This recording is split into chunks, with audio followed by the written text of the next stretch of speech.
কাকু আসসালামু আলাইকুম। ওয়ালাইকুম আসসালাম। কাকু এখন আর আমারে বেকার কইতে পারবেন না। ওই মেইন রোডে আমি একটা দোকান দিছি। দোকান দিয়েছো, এটা তো খুব ভালো কাজ করছো। বেকার থাকলে মানুষ ভালো জানে না, এখন সবাই তোমার ব্যবসায়ী বলবে।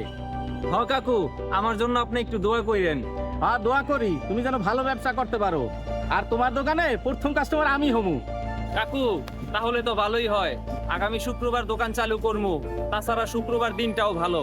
আপনি আপনার পোলাপানদের ওসিয়ত কইরা যায়েন, আপনি আমার দোকানের প্রথম কাস্টমার। আমার পোলাপানের ওসিয়ত করে যাম মানে? তুমি কিসের দোকান দিছো? দোকানের নাম দিছি শেষ বিদায়। কাপড়ের কাপড়ের দোকান দিছি। তুমি একথা আগে বলবো না? আমার কি মরার বয়স হয়েছে? যত সব। হাই পিয়া, এই রাকিব কেডা? মা, এটা আমার বান্ধবী। বান্ধবী? তুমি আমার বলদ বানো, সত্যি করে রাখো এই রাকিব কে?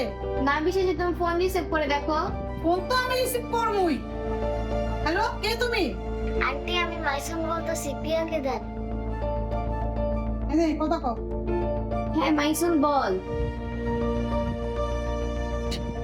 আচ্ছা ভাই, দেখছো এখন বিশ্বাস হয়েছে এটা কে? আমি তো এটা বুঝলাম না। তোর বান্ধবী মাইসু, তাইলে তুই এইখানে রাকিব রাখছিস কেন? যদি ফোনটা আসতো তাহলে কি আমি টেরটা পাইতাম? আর তুমি তো এইভাবে ফোনটা নিয়ে আসতাম না, তার জন্য এই নাম দিয়েছি।